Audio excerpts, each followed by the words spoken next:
Assalamualaikum warahmatullahi wabarakatuh. Selamat datang rekan-rekan di video pertama yang akan membahas beberapa topik terkait integrasi aplikasi enterprise. Namun pada video kali ini kita hanya akan membahas introduksi terkait enterprise itu apa, kemudian pentingnya melakukan integrasi. Nah, di video kali ini enterprise itu akan kita gambarkan sebagai pulau-pulau informasi, teman-teman, sehingga harapannya teman-teman akan lebih mudah untuk memahaminya. Nah, pertama kita bahas dulu company dan enterprise. Company sekali lagi, dia hanyalah sebuah organisasi yang sederhana dan tersentralisasi, sehingga kompleksitasnya akan sangat berbeda dibandingkan level enterprise. Enterprise sebenarnya sebuah company juga, sebuah perusahaan, namun memiliki kompleksitas yang di level berbeda. Ekosistem kompleks yang ada di enterprise itu terdiri dari beberapa departemen berskala besar. Contohnya ada HR, ada sales, ada finance, dan R&D yang beroperasi layaknya sebenarnya entitas independen. Sehingga ketika mereka ingin berhubungan satu dengan yang lainnya, makin memiliki kompleksitas yang lebih dibandingkan sebuah company biasa.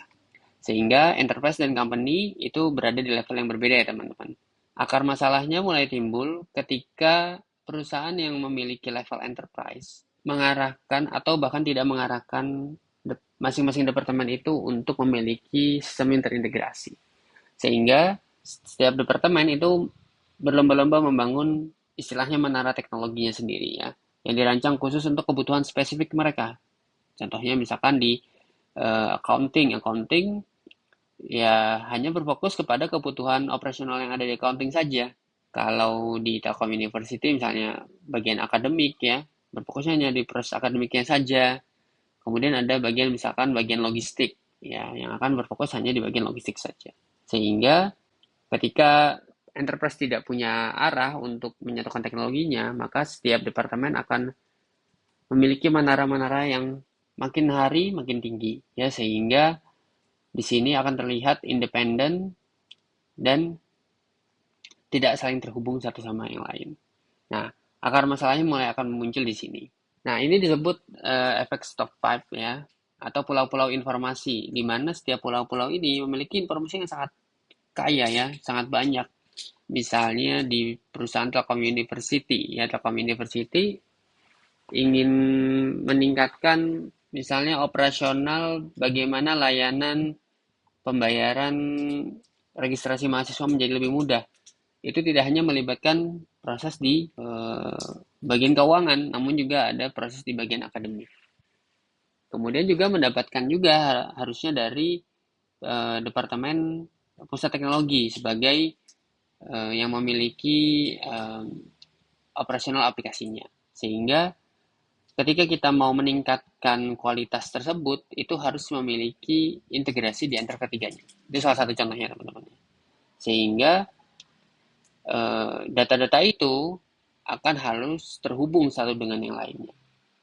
Ya, kalau tidak, ya datanya hanya akan terperangkap di masing-masing departemennya saja. Nah, sebagai bayangan ya teman-teman ya, misalkan pulau-pulau ini adalah sebuah departemen-departemen tadi ya, misalkan departemen akademik, departemen pusat teknologi informasi, departemen keuangan, atau departemen logistik begitu ya.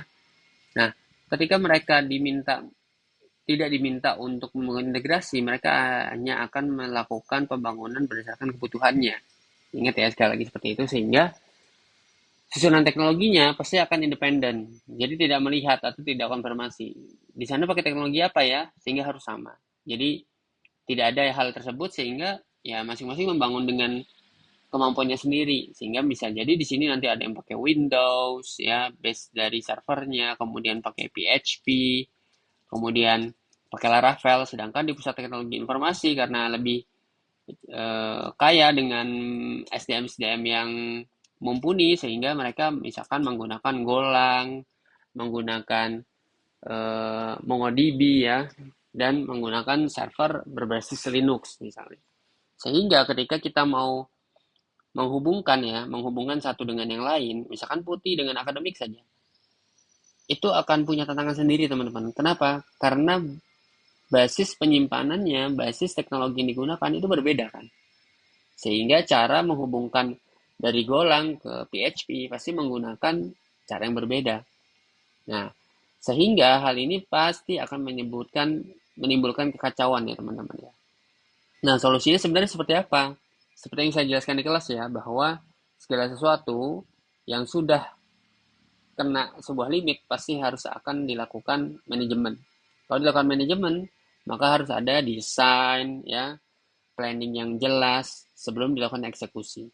Sehingga diidentifikasi dulu sebenarnya kebutuhan seperti apa sih ya. Kebutuhan yang kemungkinan bisa akan berlanjut 5 tahun lagi, 10 tahun lagi, atau 20 tahun lagi. Sehingga dibuatlah misalkan pulau-pulau ini dibuat sebuah jembatan yang terhubung ke sebuah hub ya, ada yang di tengahnya misalnya seperti itu. Ya ini sebuah gambaran aja teman-teman ya. Oke. Nah, eh, jadi integrasi itu memang harus dilakukan tapi tanpa disrupsi sistem asli. Jadi jangan sampai mengganggu sistem aslinya. Mempertahankan aplikasi legacy yang sudah berjalan kokoh itu tanpa perlu merombak ulang. Jadi ada sesuatu yang dibutuhkan dibuat sehingga dia bisa connected ke sistem yang lama. Contohnya seperti ini. Misalnya gedung ini dikoneksikan dengan sesuatu yang baru nih. Yang disebut misalkan adapter atau middleware begitu ya. Nah, inilah yang nanti akan terhubung ke sistem yang tadi, yang hub-nya tadi, untuk dilakukan integrasi. Nah, adapter ini, middleware ini mempunyai format yang berbeda-beda, teknologi yang berbeda-beda. Nah, ini yang akan kita coba pelajarin di mata kuliah ini ya teman-teman. Sehingga eh, nanti akan terciptanya sistem terintegrasi tanpa mengganggu sistem aslinya. Konsep Enterprise Application Integration atau integrasi aplikasi enterprise itu menyatukan ekosistem bisnisnya. Jadi memang drivernya itu dari bisnis, dari sisi bisnis. Ya, ini ada 3 poin ya teman-teman ya. Pertama, menghubungkan data, memecah silo pulau informasi, sehingga informasinya bisa menjadi satu. Ya, melindungi investasi, mempertahankan sistem legasi lamanya. Jadi tetap ada, tapi eh, tetap juga update dengan kebutuhan bisnis ke depannya, gitu ya. Kemudian bisa juga dari sisi user, karena sudah terhubung sehingga pengalamannya jauh lebih bagus, ya, begitu. Oke, teman-teman, itu bahasannya untuk video kali ini. Terima kasih. Sampai jumpa di video selanjutnya.